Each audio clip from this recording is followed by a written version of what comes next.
And that was not long after John Bonham had passed away, and I ran into Jimmy at a Christmas party, and he said, "Oh, you know, I'd really like to get back into playing. And, oh, by the way, I'm moving from my house to close to where you live." And I said, "Oh, great. Well, we'll get together." So he came over to my place, and you know, heard some of the stuff, and he said, "Oh yeah, let's do your songs." You know, he was like, "I just want to play and do some work, and you know, move on, really." And it was funny at that time because he'd been so affected by John Bonham dying, he was even smoking cigarettes through a cigarette holder.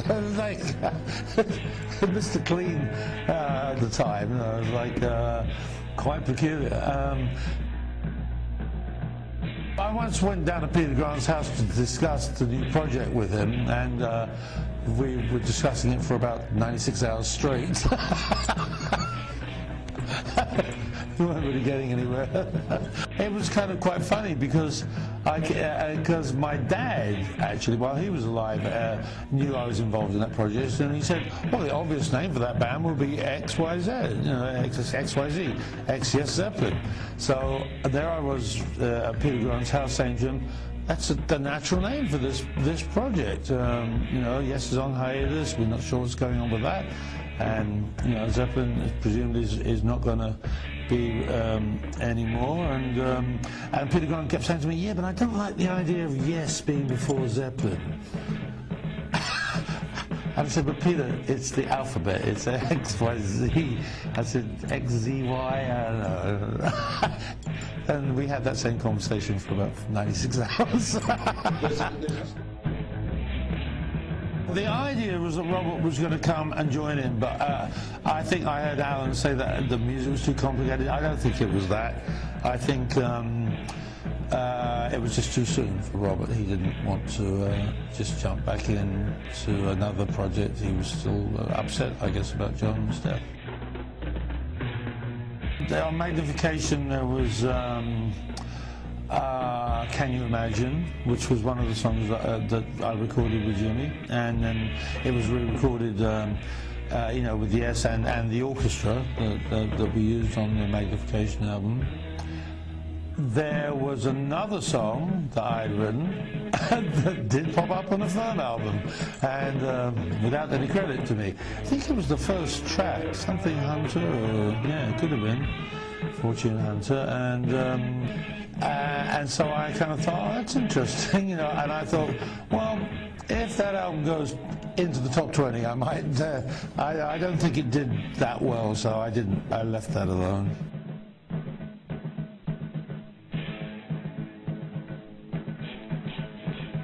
That was after, you know, Jimmy and I, you know, had done that project together, you know, and as I said, it was too early for Robert to be involved, so we just put it on the back burner, really, and stayed there. And Yes, we're out promoting 90125 in '84. Yeah, Jimmy was doing something out there in Germany, and he just came and jammed on a couple of tunes. Okay, yeah, he came and jammed on a Yes encore that we did at that time, which was a cover of the Beatles' song "I'm Down." Yes, I do. Yes, they formed a band. Because I was around at the time. I was there.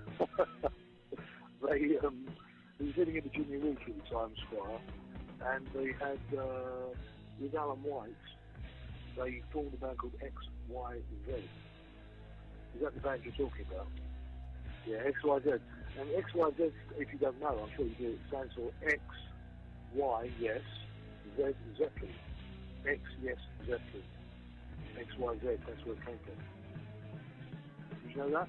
Well, apparently as well, I don't know if you know, I mean, the tapes are out. They did tapes that were recorded up at Jimmy's house and at Squire's studio. Squire studio in Virginia Wilmslow. I recorded that many times back in the day. The thing about that was that I think also that they were hoping to get Robert Plant to sing, and he wouldn't. And I think that was he was going to. It never quite got off the ground. I think the material never quite quite gelled. It didn't quite work. Alan White on drums, as you know. Squire, Chris Squire on bass, and obviously Jimmy Page on guitar. Who I saw was actually a function. He looked fantastic. He did it very well, Jimmy Page.